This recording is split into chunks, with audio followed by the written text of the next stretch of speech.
Hello, I'm the Nostalgia Critic guy. Remember it so you don't have to. Paul Giamatti is one of our greatest living actors.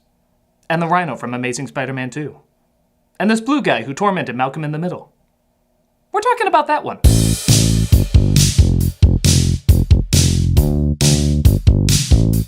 In 2002, a couple of rising stars were on the rise. Frankie Muñiz being Malcolm from Malcolm in the Middle, and Paul Giamatti being that guy I knew was good but I never bothered to learn his name until after I saw him in Sideways. Yeah, you all did, don't lie. So Universal said these two must be in a film together. The screen demands it. Oh, and fit Amanda Bynes in there because she's something for a minute too. And thus we got Big Fat Liar, an adequately passable hit. Though past my time when it came out, there's a lot of kids who grew up with this movie and seem to remember it with fond memories. Well, I'll be the judge of what you remember fondly. It's time to take a look at this film and see if it holds up to the okay praises that have been projected onto it. Let's see the film that actually landed Paul Giamatti the role of John Adams. I'm actually giving a minute to see how many of you guys are looking that up to see if that's true. This is Big Fat Liar.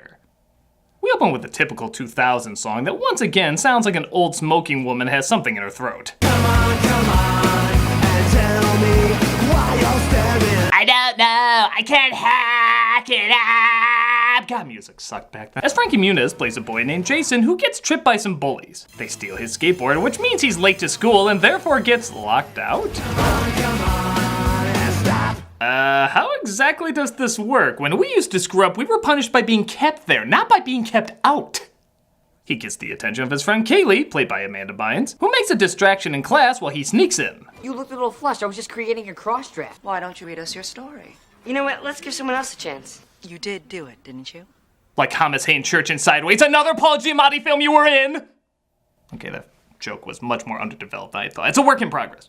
Muñiz tells a big lie about why he was late and dares her to call his dad to verify. You are lying through your teeth, you little demon. Call my dad if you want. I think I will. Let me just abandon the class for what I could easily do later. Kids, educate yourselves! Hello? He gives her his number, of course, and pretends to be his father. I said, back off, Grim Reaper. I ain't done living yet. Our education dollars at work as she apparently falls for a kid mid-voice crack as an adult man. You just take your time handing in that assignment. Thank you. Okay, what did those later seasons of Grey's Anatomy do to you? That was stupid! Beyond stupid! Hello? Why, yes. Oh, I'll ask right now. Is there a Seymour Butts here? A Seymour Wait a minute. To her credit, she does follow up and calls the parents in to catch him in his lie. He's required to write a fictional story and hand it in or else he'll go to summer school. He gets a burst of inspiration, though, and writes a story called Big Fat Liar. It must be a political thriller. However, he crashes into a limo on the way to drop it off. What's going on here? I need a ride. What, am I running a taxi service? If I did, I wouldn't have made that wrong turn into Downton Abbey Season 4. That was a weird detour. Why was I there? Giamatti plays Marty Wolf, a Hollywood producer who's made some stinkers in the last few years. You have made some stinkers in the last few years. Yeah, well, everyone has a dry spell, Ebert. I get good reviews by dropping critic names in my movies, though. All it takes is one hit to get you back on top. Yeah, that's what I'm counting on with this story I'm handing in. Oh, really? Why don't you tell me more about that? Even for a self-centered jerk, that's a weird move. That's like showing someone you don't care by saying, tell me more about your story. Pie! Giamatti actually shares some tips on how to be a better liar because, you know, he's from Hollywood, as he drops him off at the school. Now get out! I got a movie to produce! Sorry, I just did 2 movies with Jim Carrey. He's still rubbing off on me. Muñiz drops his paper, though, and Giamatti reads it in the car. Cutting to the next logical scene, Steve Urkel talking to a chicken as a cop. Shut the heck up! You talk way too much! Okay, I'll bite. How does this happen? Oh, it's a movie set Giamatti is on. Well, that's your first big mistake. All I'm gonna be thinking about throughout the rest of the movie is what the was that Urkel chicken movie about? Giamatti doesn't get on with his big star as you're still trying to figure out the plot to it, aren't you? I am! Giamatti doesn't get along with his big star as he keeps calling him Urkel. I did not tell you to stop acting, Urkel. Wolf, how many times have I told you not to call me Urkel? Call me Sonic! Sonic! I'm not gonna lie, I kind of love Jaleel White in this role. It's brief, but it's pretty funny. I'm getting nothing from the chicken, that's the problem, okay? He just sits there with his head all slumped over. I have absolutely no idea what my motivation is. I get more motivation acting in Scooby-Doo, and guess who? 2019, look it up. Meanwhile, it looks like Muñiz doesn't get his paper in, so he's sent to summer school. Taught by a wide-angle lens with a guy stuck in it. W-I-L-Y. This looks like a 90s commercial before the product is shown. You know, the part where adults don't understand? Muñiz goes to a movie theater and sees a trailer for the story he wrote. He's so angry, he literally floats out of his seat. The big, fat liar. They float, Frankie. They all float! I guess this is clever, but all I can think about is some moviegoers feeling Frankie Muñiz creep up on her head. Whoa, hey, I'm sorry, you just got in the way of my symbolic gesture. What do you mean you've heard that one before? He tells his folks about the idea being stolen, but they don't believe him because of all his lying in the past. He goes to Kaylee, who's busy tutoring the bully who took his skateboard. Bet you wish you still had your skateboard, huh, Shepard? Let's see. Fully developed brain, skateboard. I think I'll take the brain. But I have your skateboard. That is some of the most perfectly written dialogue ever. It's perfect. I just wanted to point that out. He asks Kaylee to come with him to LA to get revenge, but she has to stay with her senile grandma. So they send in the bully dressed as her as they promise to do all his summer school homework. It's just Kaylee, Grandma. Can't be Kaylee. You've grown so tall. They do very little to make him seem like anyone else, and it's kind of amazing. Benching like 220, 230. Oh, good for you. It takes a lot of work to be that lazy. I salute your creativity, They make it to LA and come across Turk from Scrubs as a limo driver. Hi, I'm Mr. Stroop. Just you're kind of young to be the biggest fur coat distributor of the Midwest, you know? It's a family business. Okay. I wonder if this is how I lost the other every job I ever had. But this isn't an LA movie without limo ceilings opening up and fisheye lenses of palm trees. Oh, and did Universal make this wizard that? Well, ladies and gentlemen, Ron, your driver, and I am Arthur, your tour guide. But will they play Ninja Gaiden? Hi! So they get out of the bus and try to find Giamatti's office. What the is going on here? Either that extra is trolling us or he was given very strange direction. Don't we have enough weird chicken in this movie?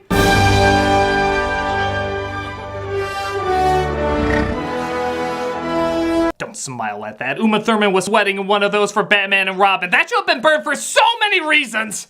They locate his office, but have to find a way to sneak in. No. Okay. Bet you didn't know he was on the debate team. They call the secretary from a different phone and quite cruelly say she parked her car on a dog. Listen for yourself. I always give credit to movies that show kids for the real they are. Oh, your grandma also died saving 5 kittens from a fire. The kittens are also dead. Muñiz sneaks into his office and demands him to call his dad to admit he stole his homework. He lights the story on fire though and admits he's never gonna confess to stealing it. It's a dog-eat-dog town. We play by our own rules. In the industry, we call this the Carlos Mencia. You asked for it. You asked for it. Muñiz is thrown out of the office, but that doesn't stop him, for he steals his, Newton I only know it from that Simpson joke. And they look up his schedule. They find a prop room to lay low and give him some credit. They actually do have props and costumes from actual movies. Even if they are just the bad ones. Ooh, that's the suits from the Grinch. Ooh, that's the puppet from the Jurassic Park. Ooh, that's Clifford's I don't know them all. They have fun messing around and even discover the sodas are free from the machine. What's with the Cokes? The machine, it's rigged. They're free. They're free. Out for vengeance, incredibly awkward and hyped up on coke. Now you'll blend in as someone from Hollywood.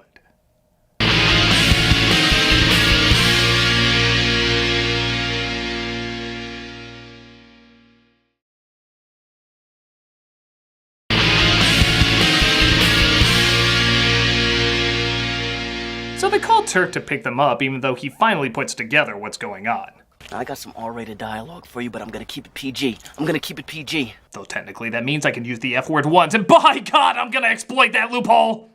He finds out, though, they're after Marty Wolf, who ruined his career as an actor, and not just because he was in Skyline, though that is reason enough. And he wants in on the revenge. They spend the day stalking him to get down his everyday routine, including his meeting with the director played by John Chow. Birds! Descending from the heavens like winged messengers from above, beckoning. Whoa. Confucius say easy does it, Skippy.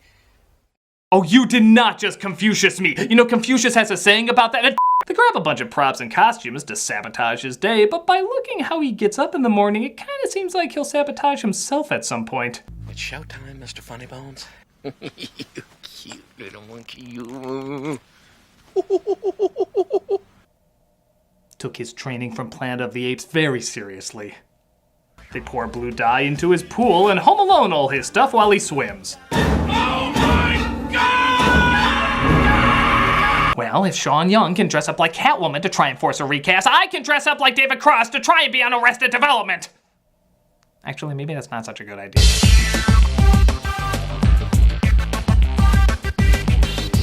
Oh yeah, those 5 steps you took from the car totally warranted a slow-mo dissolve reverse dubstep. Boy! You're gonna have to cancel the meeting and get one of the makeup chicks to meet me at the office. He looks like Queer Eye for the straight Grover. Primary colors are always funny for some reason. I'm all over it.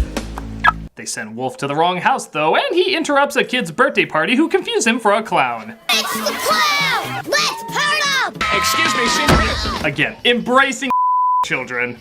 It's even better when the adults start attacking the kids. Come on, Four Eyes Hat! What can men do against such reckless hate? He escapes though, only to find his car has been tampered with and every button does the opposite of what he wants. Hey, Marty, I like your new coloring. It works for you. You did this? Yep, and it can end anytime. All I have to do is make one phone call to my dad. Oh, and also if you ever want to see your 5-year-old son again, you'll do as we say. Oh yeah. He accidentally crashes into a Street Fighter character who gets off and runs his car over. They told me to pick up a little blue car. They didn't say anything about a little blue man. Well, that's my line. I said it and I'm proud. He has to cancel his big meeting and show up to the premiere of that Urkel Chicken movie. No, the other one. I agree, it's strange that there's 2. Ready to end this? He's looking like an Andy Warhol painting of the Joker. Joaquin Phoenix should take notes. Oh, kid, you have no idea who you are dealing with. Do you know how many kids I've buried? I'm not talking about careers, I'm talking dirt and shovels. LA, baby! The after party brings out all sorts of former child actors to say that the film they saw was total trash. For example, when you did Saved by the Bell, quality, okay? I mean, you know, substance. Worst film in the world. Wow, that is bad when Screech is dumping on your film. His resume has this on it. The movie is so bad that the studio president is pulling funding on Big Fat Liar. So they had a trailer before they even shot a movie? Oh, who am I kidding? Sometimes a movie's not even finished by the time it's released. The president gives him one more chance as he says he has a big secret about the film. What is this big presentation you're giving about the movie? I have no idea! Ooh, sounds like the final production meeting for Fan 4 Stick. Muñiz says he can help though as he feeds him info through an earpiece. But Wolf decides to go it alone and wins the crowd over, including the president. He of course doesn't call Muñiz's dad though and has them arrested by security who plan to send them home. You're Jason Shepard. You can get out of anything. Dad, it's Jason. I haven't been totally honest about what I've been up to the last couple of days. Oh, that's right. It's the 3rd act, and this is still an early 2000s movie. We failed, everybody. Totally didn't work. We really didn't make it. Gonna spend a lot of time making you think this was all for nothing. You guys up for one last fight? It's payback time. Or, not a lot of time, God bless you. Yeah, they have that in there, but it is quick. So, here's your pass. It looks like Wolf's assistant is tired of being kicked around by him, and so are all the people who ever came in contact with him. So they put together a plan to get him back on the first day of shooting the film. Don't I know you? Yeah, you do. I'm Frank Jackson. I was your driver last year until you fired me. Fabulous! I love the way he perks up when he sees someone whose life he's ruined. Boy, the acting career must really be taking off. Bravo, Brando. Now drive me to where I need to be, person who has my life in his hands. The car seems to break down, but Jaleel White shows up, seemingly to give him a ride. It seems like he's such a crazy driver, though, that Giamatti drops out of his car. You're underrated, and I hope the best for you! Wow, it is really hard to say anything bad about him. But the craziness isn't done yet, as a helicopter with a stunt coordinator picks him up, but says the copter is gonna crash, so they have to jump. Papa Bear and the Wolf have left the building. Hey, how much is it costing us to essentially lose our jobs? Oh well, who cares? He's gonna feel so silly. Hey, Wolf. He lands on a western set where he comes across Muñiz, who's in possession of his toy. feel like I missed a page of script. How do we get to this point? Give me back my monkey. Come and get him. He chases him down to get his monkey. Again, really wish I saw that page. And they ride through a bunch of movie sets because it was really cool when Pee-wee did it. Oh my god, are they doing a sequel to Batman Returns? An actual sequel? Wolf catches up with him though to get his toy. Monkey. No! So, you admit you stole my story? Yeah, I stole your story. I stole Jason Shepard's paper and turned it into a big fat liar! I want to just repeat that because I'm sure nobody is listening. I stole it! Of course it's recorded and he's exploited for the big fat liar that he is.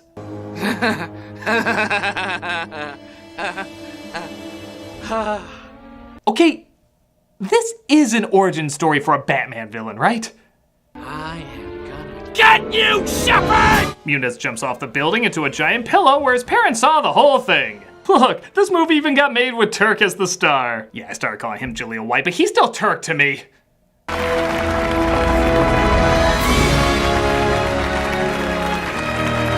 Oh, I apologize. I forgot you were there. You may go now. Muñiz gets the credit he deserves, and Giamatti gets a job as, what else? A clown at, where else? The kids' party of the Street Fighter character. Oh my god! Show me your nutcracker. Still more dignified than Turbo. And that was Big Fat Liar, and it was big fat fun. The characters are all pretty likable and funny. It doesn't make much sense, but it establishes it's an environment where it doesn't really have to. It's like a high-budget, well-written Disney Channel movie, except there's less focus on emotion and more on jokes. But the jokes do usually work, and there's just enough emotion as the kid doesn't want any money for the idea, he just wants his credibility returned. That's such a silly thing in many respects, but it's definitely a kid thing to do too. And maybe that's the best way I can describe it. Silly, but for kids. With even a few good laughs thrown in for adults. It's nothing great, but it's just the right amount of goofy for me. I'm the Nostalgia Critic guy, remember? So you don't have to.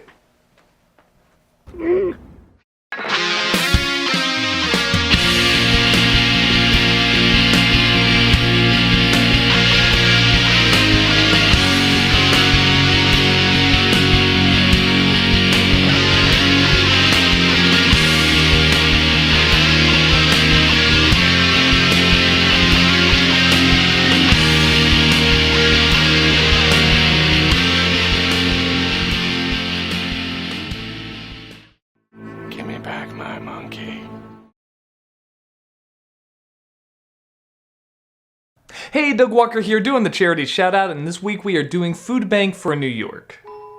Food Bank for New York has been the city's major hunger relief organization working to end hunger throughout the 5 boroughs for more than 30 years. Nearly 1 in 5 New Yorkers relies on Food Bank for food and other resources.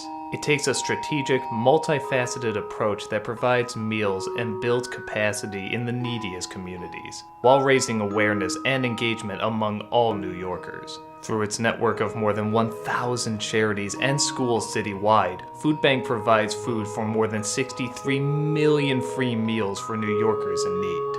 If you look at their site and their YouTube channel, you can not only see in great detail how they help, but who they help too. This is also a wonderful organization to volunteer at if you're in the area, carrying an A rating on Charity Watch. Click on the link and give to those who never deserve to go to bed hungry.